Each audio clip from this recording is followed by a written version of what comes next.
Hey everyone, welcome to your deep dive. Yeah. We always tailor these to you folks at home. Yeah.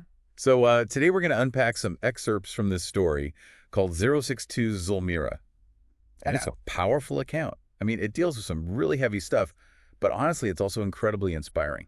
Yeah. You know what strikes me is just how personal this narrative is. Uh-huh. We're hearing Zulmira's story through the lens of someone who really knew her. Yeah. Someone who grappled with Zulmira's choices and ultimately came to understand them. You really feel that, I mean, the narrator doesn't sugarcoat anything. Right. You really feel the raw emotion, in their words, the anger, Yeah. the confusion, Yeah. but also this deep love and respect for Zulmira. Yeah. So we're going to explore this woman's journey, a life that was marked by some truly awful circumstances, Right. but one that ultimately speaks volumes about the resilience of the human spirit. It really makes you think about what strength truly means, Totally. Zulmira's story pushes us to confront those easy assumptions we make about resilience, forgiveness, and how people process these incredibly difficult experiences. Absolutely. Okay, so Zulmira's childhood was rough, to say the least. Yeah. Abandoned by her father, she ends up essentially given away to this family to be a live-in servant. And it wasn't just being a servant, Mhm. She was completely isolated, no friends, Yeah. no contact with the outside world, Just work. just endless work. It's hard to fathom that kind of loneliness Yeah. and powerlessness, especially for a child. It's heartbreaking. And then, as if that wasn't bad enough, the story takes an even darker turn. Yeah. The mistress of the house and her daughters were relentlessly cruel to Zulmira. Oh, yeah. We're talking physical and emotional abuse, constant punishments. It's tough to stomach. There's this one detail that really stayed with me. But When Zulmira was just 13 years old, the mistress had all of her teeth pulled. what? Yeah. Why? Because she saw Zulmira's smile as some kind of threat, something inappropriate. I know even years later, the narrator's anger about that is palpable. Yeah. Oh, yeah. It makes you wonder what kind of person could do something so horrific. I know.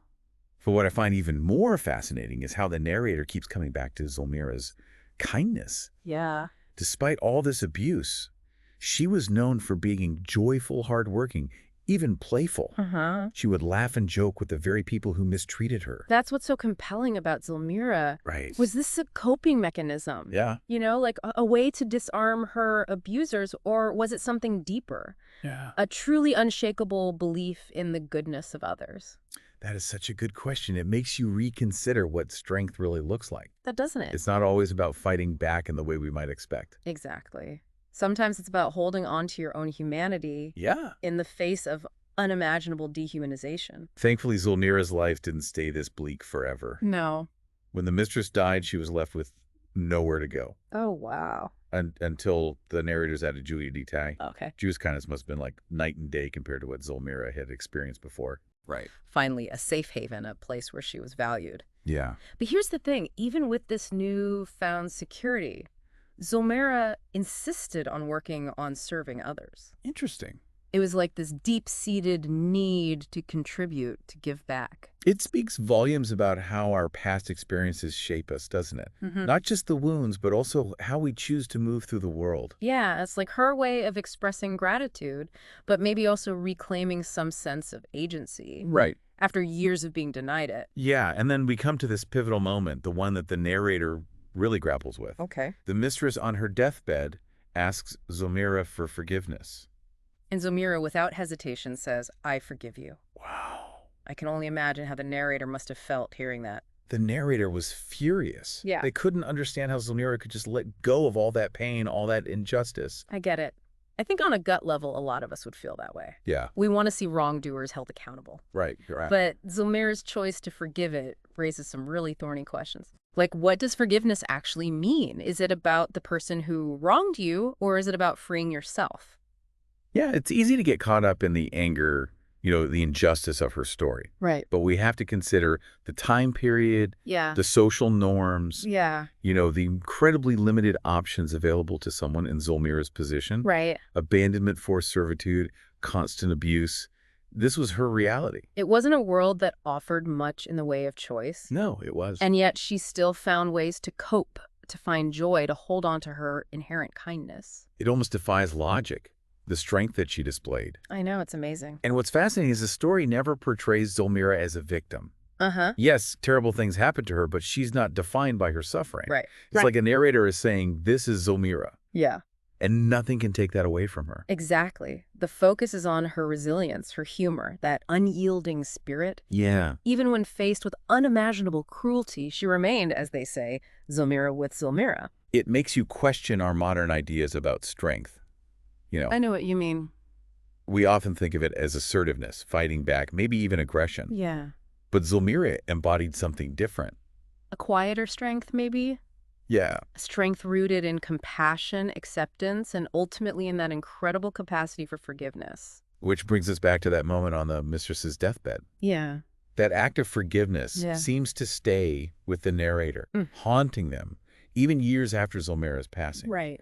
Why do you think that is? It's like there's this unfinished business, this struggle to reconcile Zulmira's choice Yeah. with their own deeply held feelings, of anger and that desire for justice. I Right. imagine many of us can relate to that.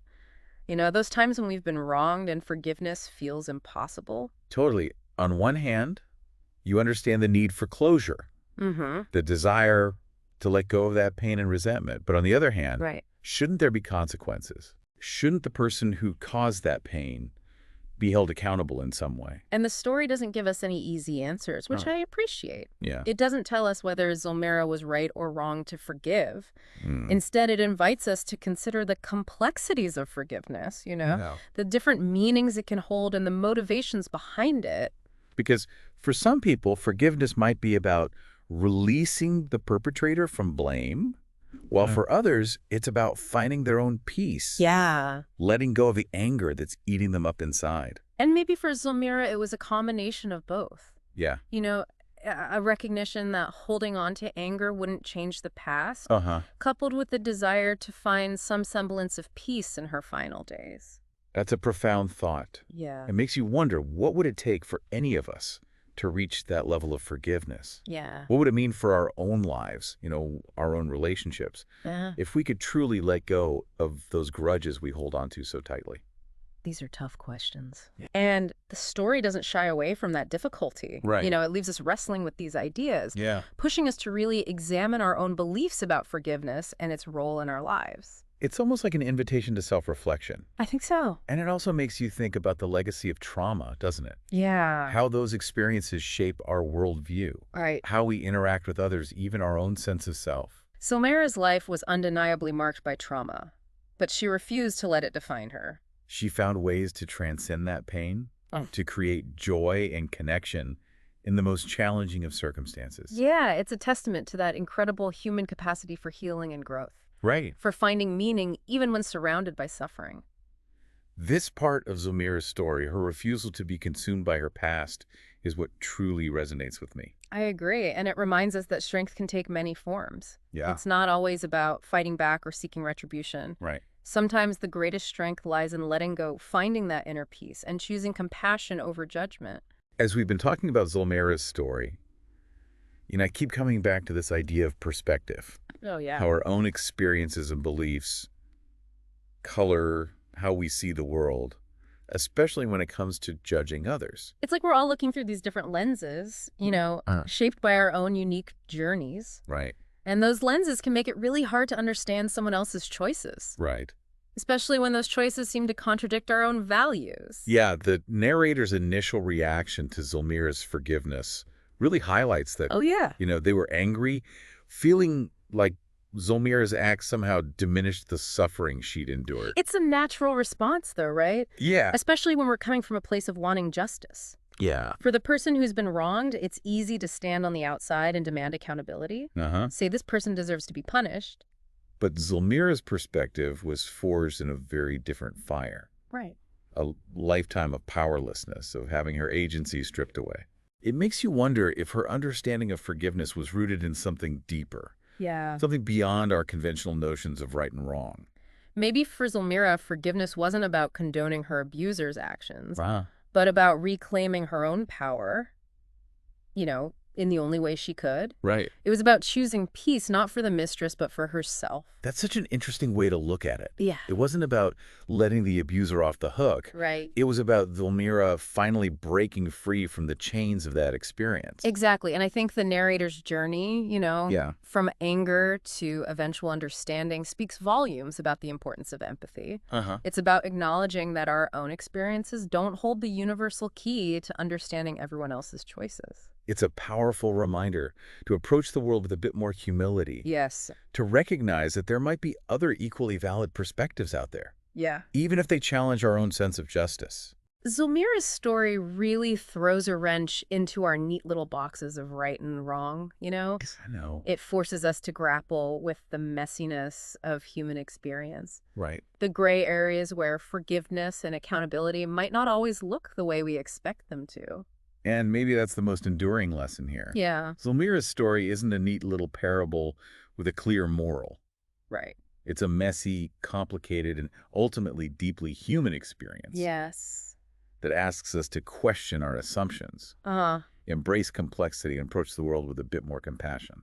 Zulmira's life was a testament to the resilience of the human spirit, Absolutely. a spirit that refused to be broken even in the face of unimaginable cruelty. Yeah. It's a story about the transformative power of forgiveness, but maybe even more importantly, Right. it's a story about the enduring importance of choosing compassion over judgment, Uh-huh. of trying to understand rather than simply condemn. I agree.